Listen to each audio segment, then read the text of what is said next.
Bienvenue sur Top Invest, la chaîne des top d'investissement. Ici, on parle essentiellement d'entreprises de qualité. Avons-nous une opportunité d'investissement sur Swiss Re? C'est la question à laquelle on va essayer de répondre en se basant sur les états financiers de la compagnie. Je rappelle que ceci représente uniquement mon point de vue et non un conseil d'investissement. Et comme d'habitude, je me réserve le droit de me tromper. Alors, Swiss Re, il y a de fortes chances que ce soit une compagnie de réassurance. D'accord? Donc, c'est une demande d'un abonné Top Premium. Je rappelle que dans le service Top Premium, vous pouvez demander des analyses quantitatives et avoir la certitude que ça va être fait. Les demandes se font essentiellement dans le service Top Premium, pas en commentaire. D'accord? Uniquement dans le service Top Premium. OK? So, ici, également, il y a autre chose dans le service Top Premium. Donc, le lien est dans la description de la vidéo. On en a assez parlé sur les vidéos précédentes. Donc, ici, on va aller regarder Swiss Re rapidement. Vu qu'on sait que c'est une compagnie de réassurance, d'accord, c'est assez facile à analyser pour les compagnies, à évaluer de toutes les façons. Mais attention, du point de vue ici, il faut également apporter des nuances. Mais on va aller pas à pas. Revenus, on a une croissance des revenus. Est-ce qu'on a une croissance ici en termes de gross margin ici, techniquement? Qu'est-ce qu'on a? On a à peu près ici des marges qui ont tendance à diminuer. OK? Mais si vous savez à peu près comment fonctionnent les, les, les compagnies d'assurance ici, vous savez que le gross margin, c'est pas trop ça. Il faudrait aller regarder autre chose derrière. OK? Comme par exemple le net income ici. Comme par exemple également quel type d'assurance on a. Parce que dépendamment du type d'assurance, on ne va pas se comporter de la même façon. En termes de revenus, d'où est-ce qu'on tire la plus grande partie de nos revenus? Est-ce que ce sont les premiums, les revenus d'investissement ici, etc. C'est important d'aller regarder. Quand on regarde ici les net income de cette compagnie-ci, c'est très important d'aller regarder. Il faut rechercher avant tout la stabilité. D'accord? Une bonne compagnie d'assurance, c'est une compagnie d'assurance qui a tendance à avoir des bénéfices, qui a tendance à avoir ici des bénéfices nets stables dans le temps. Ça, de temps en temps, il y aura de temps en temps, il peut y avoir des zigzags, mais présenté comme ça, vous vous rendez compte d'une chose, c'est que depuis 2018, il y a quelque chose qui se passe dans cette compagnie-ci. Évidemment, il y a eu un petit changement sur les dernières années, parce que, en fait, ça veut dire ici qu'elle est en train d'assumer, elle est en train de payer, surtout quand une compagnie d'assurance perd de l'argent, ça veut dire que les premiums sont moins élevés que les claims aujourd'hui, les réclamations. Donc, on va avoir tendance à perdre de l'argent. Si on perd de l'argent, on va l'épuiser dans les caisses, donc ça a un impact ici sur les actifs tangibles net par action. Donc, c'est-à-dire qu'ici, par exemple, la métrique concernant le return on equity est très importante. Et moi, j'aime toujours les entreprises dans au moins 10%. Et j'utilise seulement le ROE uniquement sur les compagnies financières. Je n'en ai pas besoin sur les compagnies industrielles ou quoi que ce soit. D'accord? Il faut ajuster cela. Donc ici, vous vous rendez compte qu'ici, qu'on a à peu près, la moyenne est très importante. D'accord? Non seulement la moyenne au niveau de l'industrie, déjà, ça serait une bonne chose, mais également au sein de l'entreprise en elle-même, quelle est la moyenne sur les dernières années? Je peux faire 10%. J'aime souvent avoir du 10%, mais on se rend compte ici que sur les 10 dernières années, 5,53%, sur les 5 dernières années, 1,115%. Qu'est-ce qui se passe à ce niveau-ci? Est-ce qu'on assume des risques ici en date? Est-ce qu'on est en train de... Est-ce qu'on a signé pour assumer des risques ici aujourd'hui qui sont de plus en plus élevés?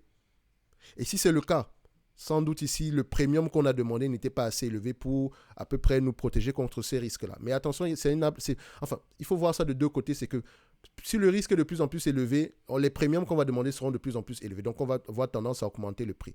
Mais maintenant, ça fait partie du day-to-day ici pour ce genre d'activité-ci.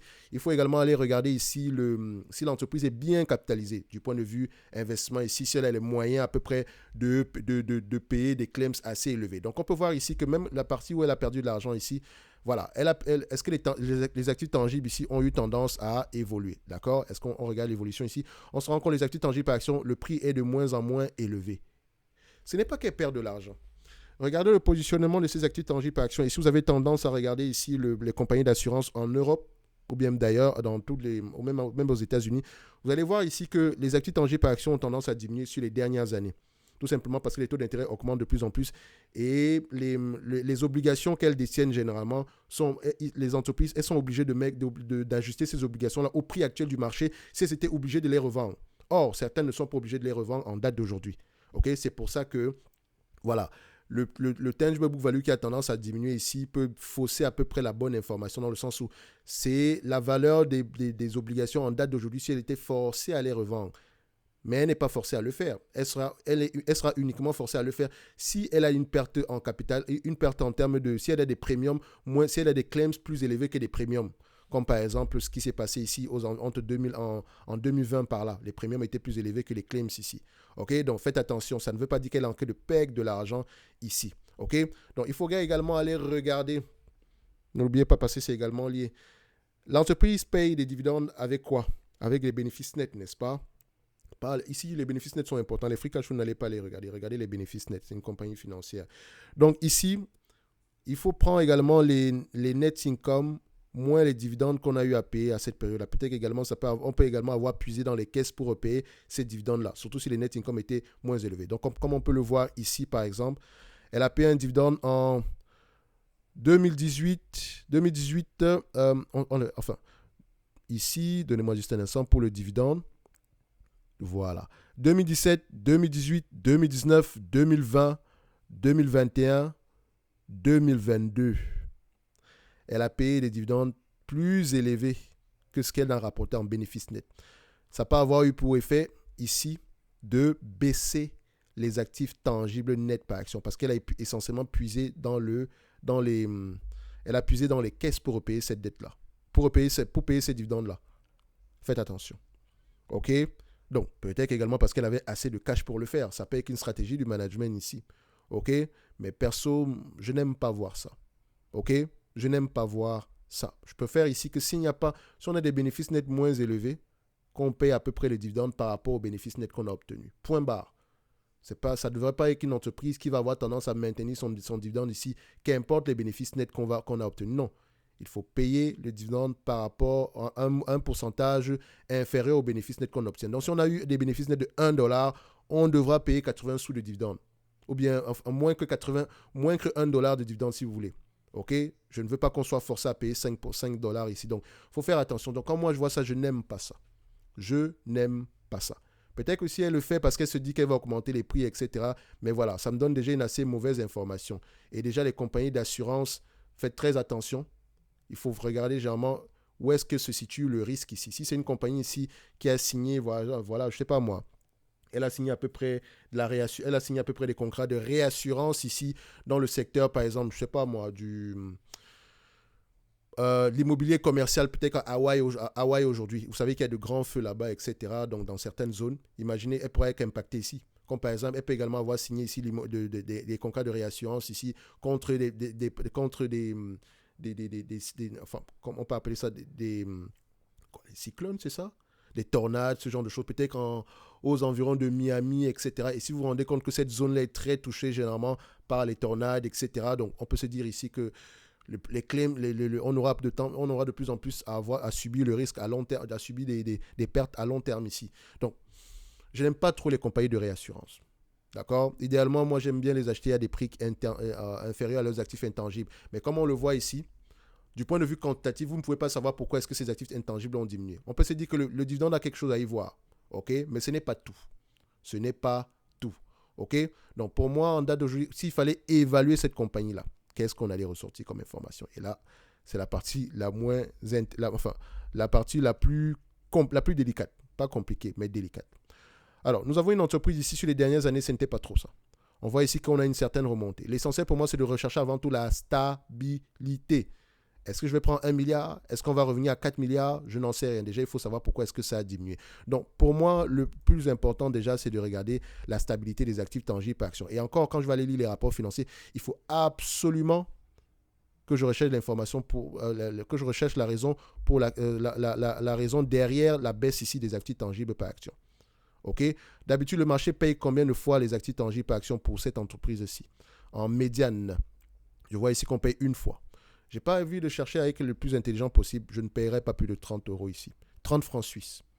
D'accord? Donc maintenant, Maintenant, je sais que 30 francs suisses, c'est par rapport à la valeur actuelle. Mais maintenant, si cette valeur actuelle est impactée par rapport ici à un élément, par rapport ici à la valorisation des obligations, et une valorisation ici théorique, d'accord, je pourrais l'ajuster en conséquence et ça pourrait me donner quelque chose d'assez différent. Je n'ai pas fait ça ici. Donc, quand vous allez lire les rapports financiers, regardez le portfolio de prêt et regardez ici si les pertes ici, si l'entreprise ici a ajusté ce portfolio de prêt par rapport à leur valeur actuelle. D'accord? Donc, si la perte n'a pas encore été matérialisée en revendant les obligations en question, faites attention. Donc, pour le moment, je vais rester à 30 $, à 30 francs suisses l'action. Le dividende en lui-même, en date d'aujourd'hui, on s'entend que non, elle ne devrait pas payer ce niveau de dividende-ci. Donc, vous avez vu, elle ne devrait pas le faire. Elle ne devrait pas le faire. Même si elle a assez de cash présentement, cash and short-term investment, ici, on va essayer de regarder ça. Vous voyez que le cash en question diminue. Et je vous ai dit ici que 2017, et depuis de 2017 à 2020, qu'est-ce qu'elle a fait? Elle a payé de plus en plus de dividendes ici en prenant en considération avec du cash. Donc, ça a un impact sur les actifs tangibles. Ça a un impact sur les actifs tangibles. Mais attention, il faut également, le short-term investment ici, on peut également avoir ici un impact qui est lié à peu près à la revalorisation des actifs ici. Donc, une revalorisation théorique par rapport à la valeur en date d'aujourd'hui, parce que quand les taux d'intérêt augmentent, si vous avez des obligations à des taux d'intérêt moins élevés, ici, ils auront moins de valeur si vous devez les revendre ici aujourd'hui. Mais si vous les détenez jusqu'à maturité, le prix sera peut-être différent. Bref, Suisse Re, restez à l'écart de cette compagnie pour le moment. OK? Restez à l'écart de cette compagnie-ci pour le moment. Tant que vous n'avez pas la raison derrière ici, la baisse des actifs ici, restez à l'écart. Maintenant, la raison, je pourrais aller la trouver en lisant les rapports financiers. Mais voilà, je préfère que vous restiez à l'écart ici pour le moment. OK? Le dividende, laissez cette compagnie-là avec son dividende. Vous voyez déjà ici que techniquement, ce n'est pas une entreprise qui devrait payer ce dividende. Si vous voyez que derrière ici, la politique de versement de dividende n'est pas correcte. D'accord? Donc ça, c'est quelque chose qu'on n'aime pas.